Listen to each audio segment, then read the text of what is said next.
Salut à tous, bienvenue dans The Programmatic Society, un programme qui vous propose d'entendre chaque semaine la voix de ceux qui font le marché du programmatique, en français dans le son, international dans le ton. Un programme soutenu par Prismadex de Prisma Media Solutions, Ligatus, Cybeads et Gamned, avec pour partenaires médias AdTech News, Redcard et pour partenaire opérationnel Smile Wanted. Ce contenu est accessible également en podcast sur les principales plateformes d'écoute. Cette semaine, notre thème est le suivant, le phénomène des walled gardens. Nous allons voir ce que signifie ce concept de walled garden, comprendre pourquoi il est la source du succès publicitaire des plateformes comme Facebook, Google et Amazon, mais également évoquer les limites de ce type d'environnement data et programmatique. Pour en discuter, Nathalie Bageux d'Excelis Groupe Havas, Erwan Loizic d'iProspect, Julien Hirt de Cybeads, Fabien Livet d'Helium.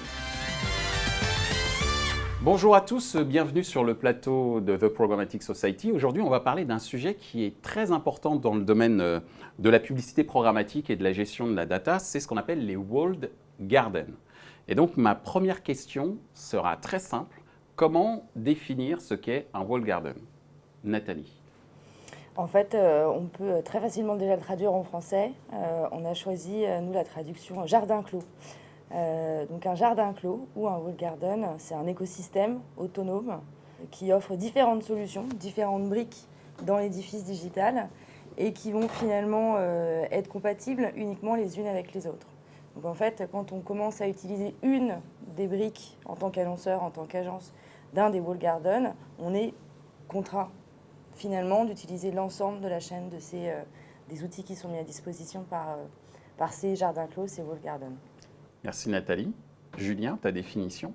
Effectivement, les deux mots-clés ont été cités. C'est un écosystème clos dont les opérations en fait, principales sont contrôlées par la maison mère de l'écosystème. Par exemple, l'attribution, la segmentation, l'ad serving, tout ça est contrôlé par l'écosystème. À noter que c'est un concept qui n'est pas propre au programmatique, mais qui existe aussi dans d'autres secteurs. On peut penser à Apple et à l'Apple Store, par exemple. Merci Julien. Fabien? Donc effectivement, le mot-clé c'est clos, je dirais un environnement clos d'éditeurs qui protège à la fois ses espaces publicitaires et sa data. C'est un point d'entrée exclusif, c'est quelque chose aussi qui les caractérise. On ne peut accéder à leurs data et à leurs espaces qu'en passant par eux. Une autre chose qui les caractérise et qui rend le concept parfois un peu compliqué pour les marques, c'est le fait que très souvent les mesures tierces ne sont pas acceptées. D'accord.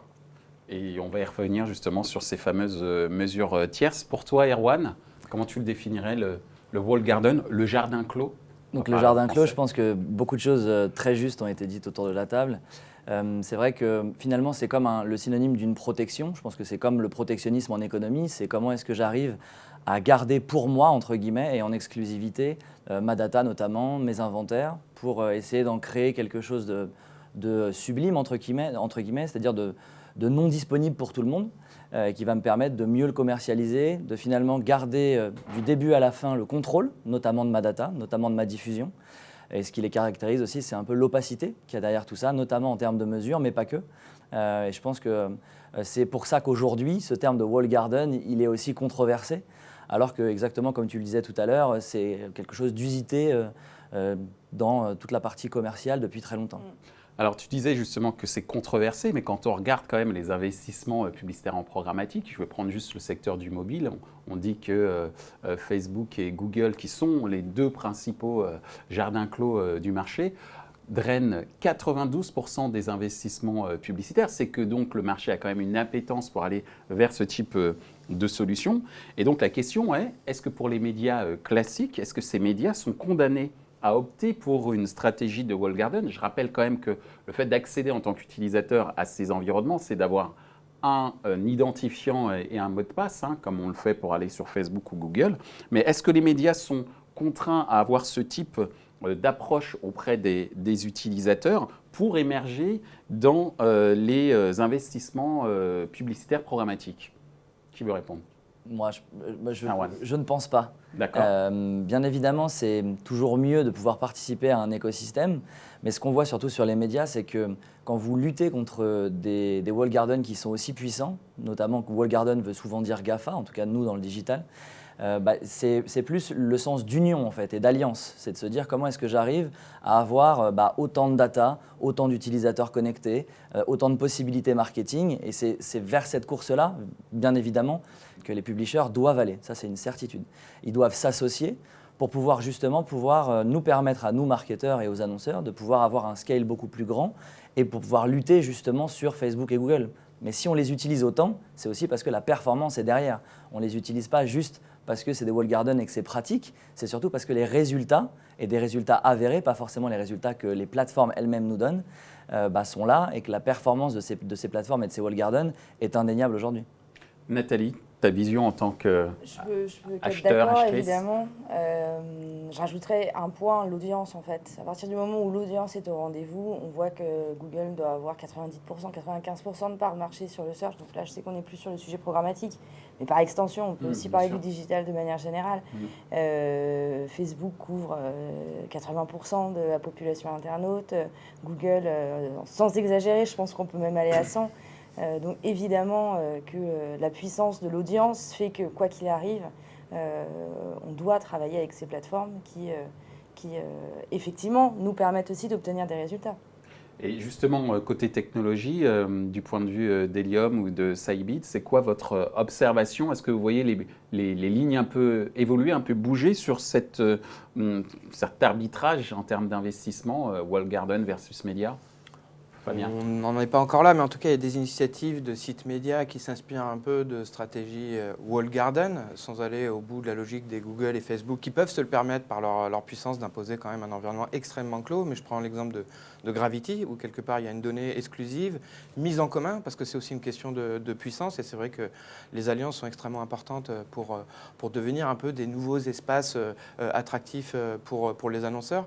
Et ils ne vont pas forcément jusqu'au bout du walled garden, parce que leurs espaces sont disponibles dans d'autres plateformes, d'autres vendeurs, qu'ils acceptent les mesures tierces, mais ils s'inspirent quand même de cette stratégie.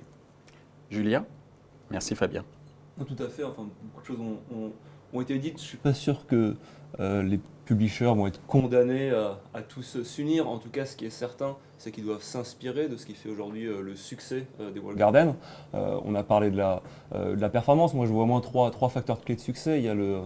Il y a la profondeur du reach, ça c'est sûr.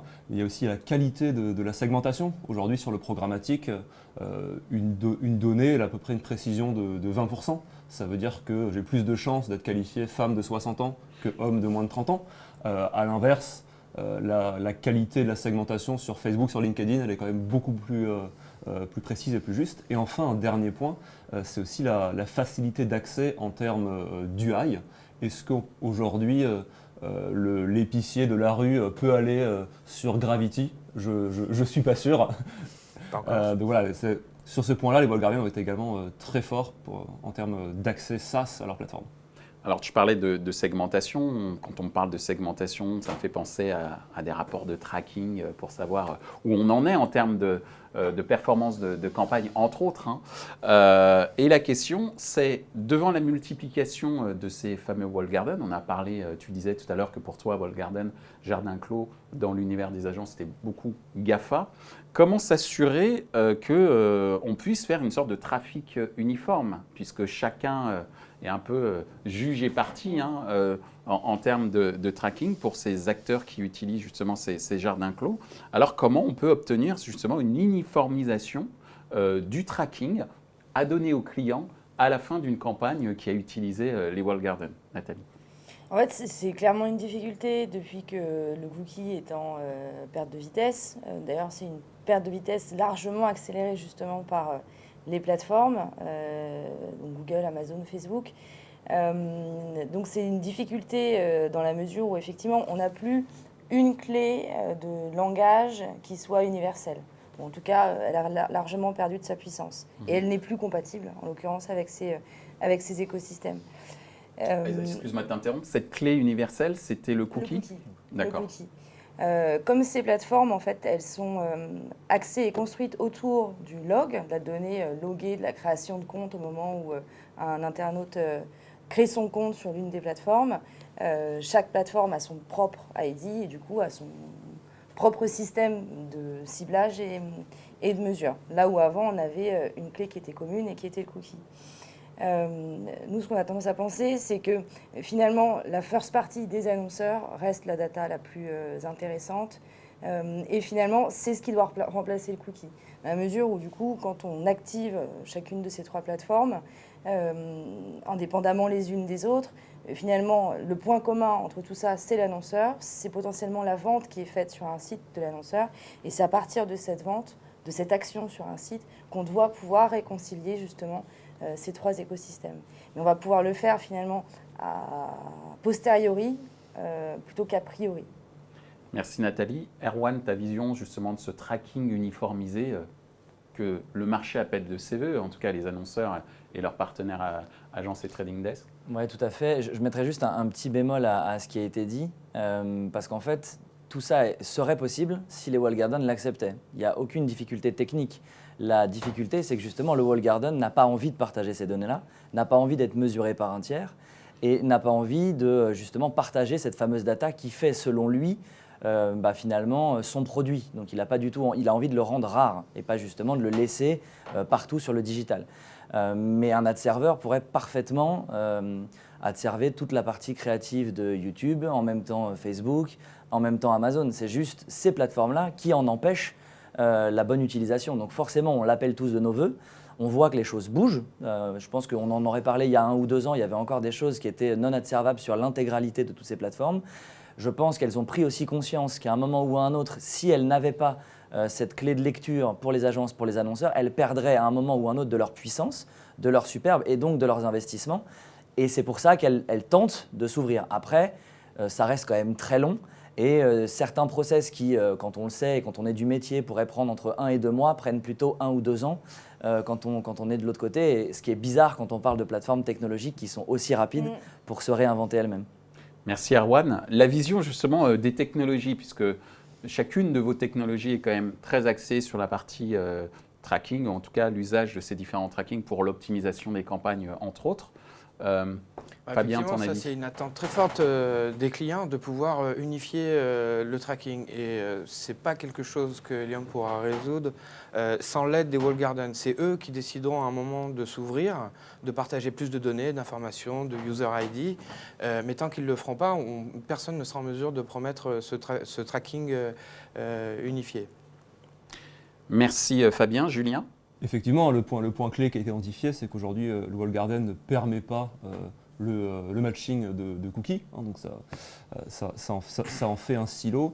À noter quand même que même dans l'open internet, aujourd'hui c'est compliqué d'avoir un identifiant unique. Il y a d'ailleurs des initiatives assez lourdes, que ce soit le consortium mené par LiveRamp, l'initiative IAB sur ce domaine-là. Donc on est quand même sur un sujet aussi qui est complexe.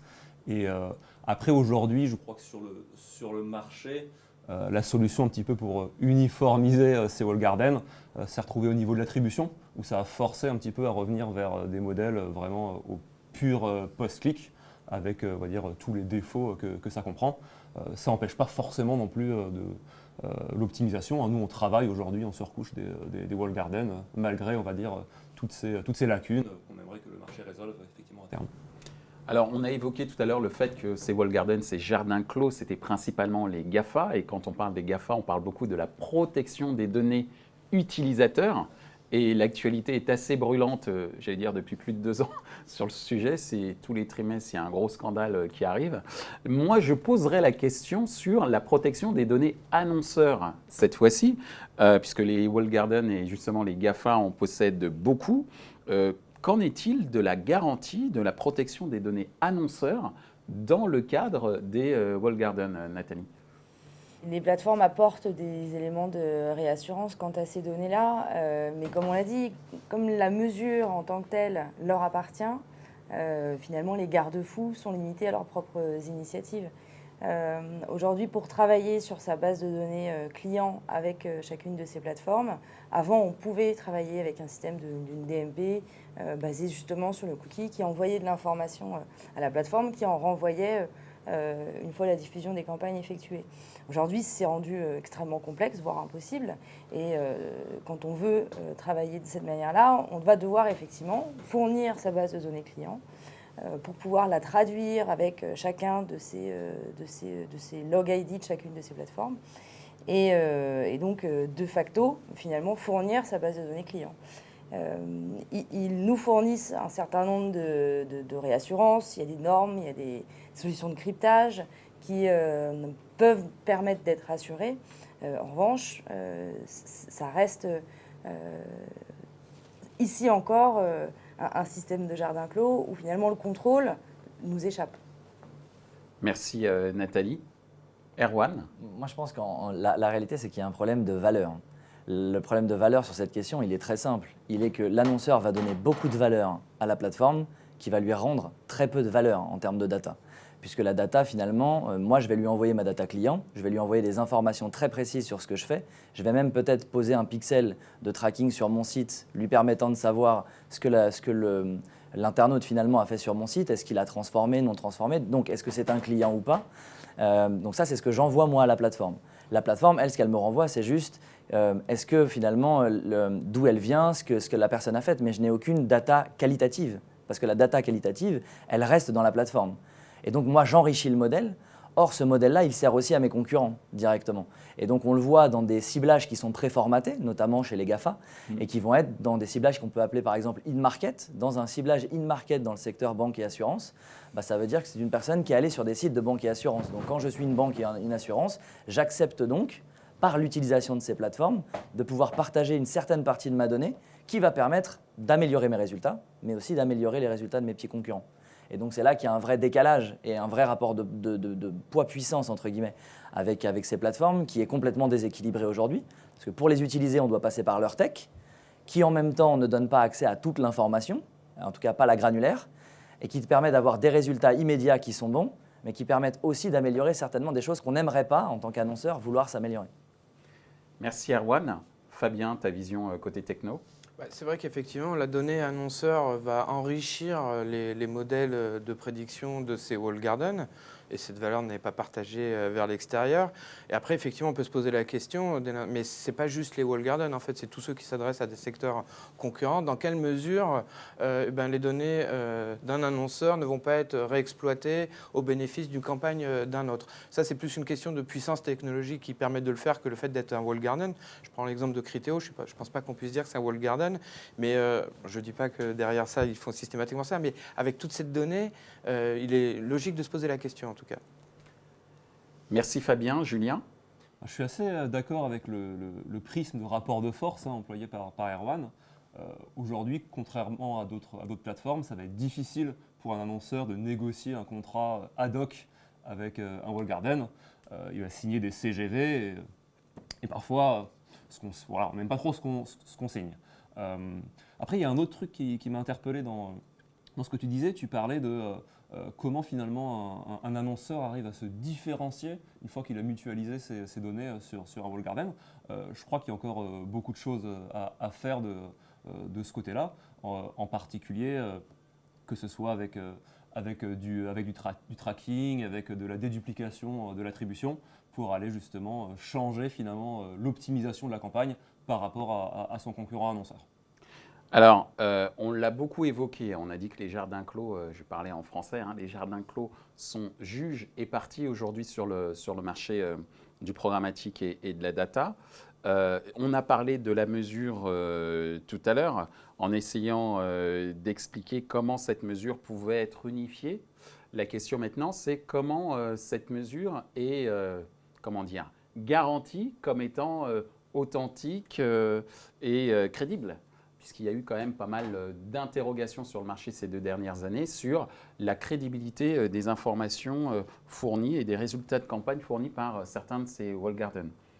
Nathalie? En fait, effectivement, la mesure provient de ces mêmes plateformes. Donc, l'efficacité des dispositifs qu'on va mettre en place avec ces plateformes va être attestée par elles-mêmes. évidemment, si on ne parlait pas de Google et Facebook, ça passerait nulle part.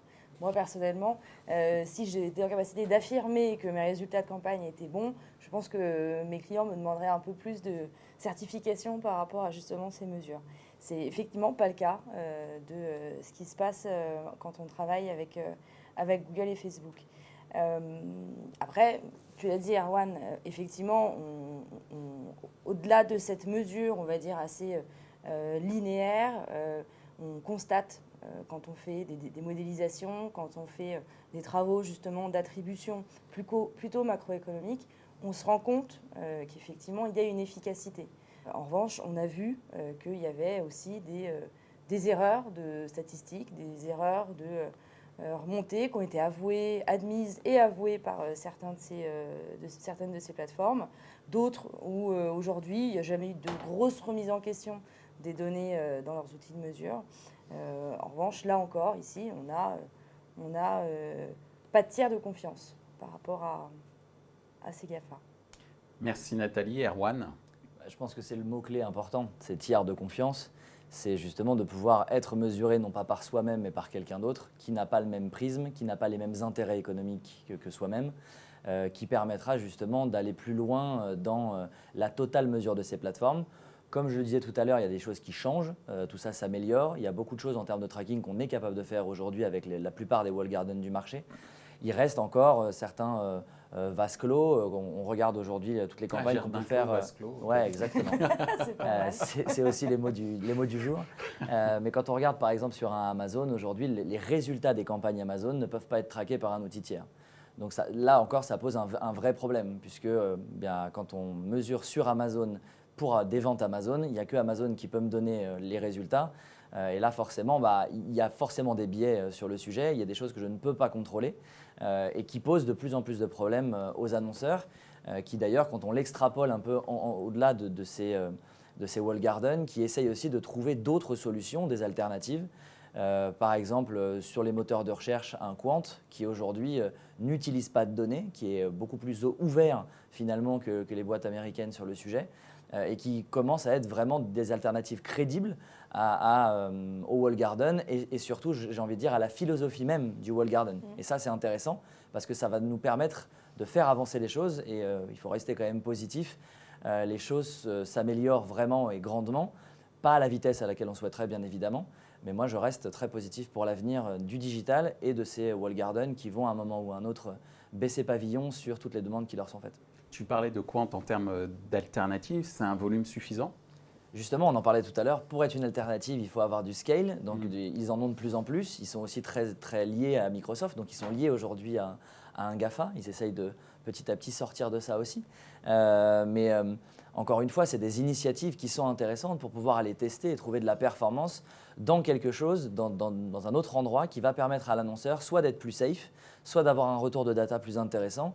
Et c'est ce qu'on nous demande aujourd'hui en agence, c'est de justement ne pas mettre tout l'argent des annonceurs là où c'est facile, là où les résultats sont bons, mais aussi d'aller chercher et d'aller creuser dans le monde du digital des choses qui sont un peu plus responsables et qui protègent nos annonceurs. Merci Erwan. Fabien? Effectivement, je trouve ça problématique qu'il n'y ait pas de contre-mesure sur ce qui représente l'essentiel des investissements publicitaires digitaux. Ça va très certainement changer. Nous, dans une direction où on va être obligé un peu plus de s'ouvrir, ne serait-ce que sous la pression des annonceurs qui deviennent plus mûrs sur le sujet et vont l'exiger de plus en plus. Il y a un premier pas qui a été fait avec des tiers de confiance qui certifient les mesures de ces walled gardens, mais cette certification, en fait, ils ne mesurent pas. Ils reçoivent des données des GAFA et ils mettent le tampon.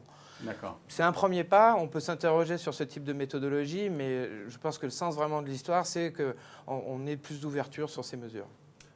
Merci Fabien. Julien? Non, mais le point clé ici, c'est qu'effectivement, celui qui fait aujourd'hui la pluie et le beau temps dans le digital, c'est l'attribution. Le changement d'un paramètre dans le modèle d'attribution peut faire passer de super ROI à gouffre financier. Donc on aimerait que effectivement, celui qui fasse l'attribution ne soit pas incentivé également au volume du montant publicitaire. Donc c'est effectivement un point clé. On a vu autour de la table qu'aujourd'hui, il y a quand même beaucoup de démarches qui vont dans le bon sens pour aller réduire le risque. Moi, je ne suis quand même pas un amateur de la théorie du complot. Aujourd'hui, ces GAFA, leur business tient quand même sur leur performance. Un scandale aurait des effets désastreux sur leur business. Donc, il n'y a rien de volontaire. C'est comme si on imaginait qu'il y a de l'espionnage industriel à partir des documents sur Google Cloud. C'est quelque chose qu'on peut quand même écarter. Après, oui, il y a moins de contre-mesures, il y a moins d'acteurs qui vérifient, donc il y a plus la place à l'erreur. Et on a tous en tête le fameux épisode de la vidéo surévaluée pendant 2 ans sur Facebook. Merci Julien, merci madame, merci messieurs. On aura compris que les jardins clos ont intérêt à devenir des jardins publics prochainement, si en tout cas la confiance qu'ils ont aujourd'hui et qu'ils préservent quand même un petit peu. Je parlais des 92% des investissements sur le mobile par exemple, mais si cette confiance doit se maintenir, il faut qu'ils soient un peu plus ouverts et en tout cas des alternatives existent. Et merci de les avoir partagées avec nos auditeurs. Ainsi s'achève ce débat autour du phénomène des walled gardens. Les points à retenir de nos échanges sont les suivants. Les walled gardens, ou jardins clos en français, ont la capacité à rendre leurs produits data et publicitaires rares. 2.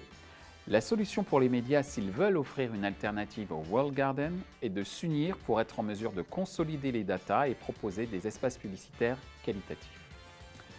Retrouvez ce programme en podcast sur les principales plateformes d'écoute. Merci à Prismadex de Prisma Media Solutions, Ligatus, Scileads, Gamnet pour leur soutien, sans oublier nos partenaires médias AdTechNews et Redcard et notre partenaire opérationnel SmileMounted. Merci également à l'ensemble des équipes d'Atelier B pour la réalisation de ce programme.